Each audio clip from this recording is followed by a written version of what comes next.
एक छोटे से गांव में एक मुकेश नाम का एक व्यक्ति रहता था। ऐसे तो मुकेश दिखने में बहुत ही ज्यादा शरीफ था, परंतु साथ ही साथ बहुत ज्यादा संस्कारी भी था।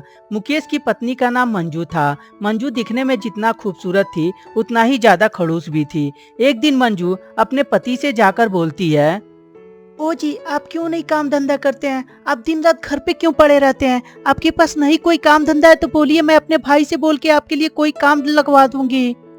जान, तुम चिंता मत करो। मैं अपने लिए काम ढूंढ रहा हूँ। जल्दी से जल्दी मुझे काम मिल जाएगा और उसके बाद मैं तुम्हें जहाँ बोलोगी वहाँ घुमाऊंगा। जो बोलोगी वो तुम्हारे लिए खरीदूंगा। लेकिन अभी के लिए प्लीज चुपचाप रहा करो। हाँ, मेरी बातें बुरी तो लगेंगी ही ना, क्योंकि मैं सच बोलती हूँ। तुम्हारे तरह थोड़ी हूँ कि हमेशा बातों में उलझा कर रखूं और झूठी झूठी वादे करूं।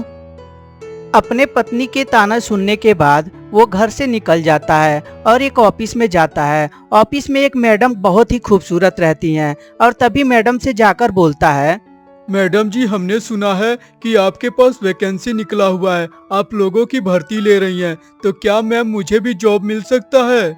तभी मैडम उसे ध्यान से देखती है और बोलती है, दिखने में तो तुम काफी हैंडसम लग रहे हो और तुम्हारे लिए मेरे पास काम भी है, परंतु काम थोड़ा पेचीदा है और काम के बदले तुम्हें मुंहमांगी पैसे भी मिलेंगे।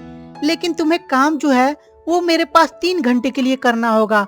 क्या तुम तैयार हो? हाँ हाँ मैडम जी, क्यों नहीं। मैं 3 घंटे के लिए क्या, 6-6 घंटे, 12-12 घंटे के लिए काम करने के लिए तैयार हूँ। आप काम बताइए मैडम जी। मैं काम की मुझे सख्त जरूरत है। वेरी गुड, तुम्हारे जैसे ही इंसान की मुझे सख्त जरूरत थी। और ऐसे भी तुम्हें काम कोई खास नहीं करना है, बस मेरे साथ बेडरूम में तुम्हें 3 घंटे समय बिताने हैं और उसके बदले मैं तुम्हें 50,000 रुपए महीने की दूंगी। जब इस बात को मुकेश सुनता है तो उसके पैरों तले जमीन खिसक जाती है कि ये मैडम मुझसे क्या कह रही हैं। और तभी मुकेश बोलता है, मैडम जी, मुझे माफ कर दीजिए। मेरी शादी हो गई है और मैं ये काम नहीं कर सकता। और कोई काम है तो बताइए मैडम जी। और कोई काम तो नहीं है मेरे पास इसके अलावा। और ऐसे भी जब तुम्हारी शादी हो गई है तो उससे क्या लेना देना है? कौन सा तुम्हारी बीवी को कुछ भी पता चलने वाला है? नहीं मैडम जी, मैं ये काम नहीं कर सकता।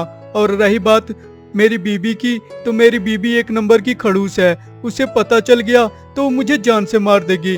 नहीं नहीं मैडम जी, मुझे काम नहीं चाहिए, मैं जा रहा हूँ। और ये बोलकर मुकेश चुपचाप उस ऑफिस से निकलकर अपने घर चला आता है। तभी उसकी पत्नी बोलती है, क्या हुआ, मुंह क्यों लटकाए हुए हो? कोई नौकरी नहीं मिली क्या तुम्हें? अब तुम्हें क्या बताऊं यार। मैं नौकरी के लिए गया था एक बहुत ही अच्छा ऑफिस में।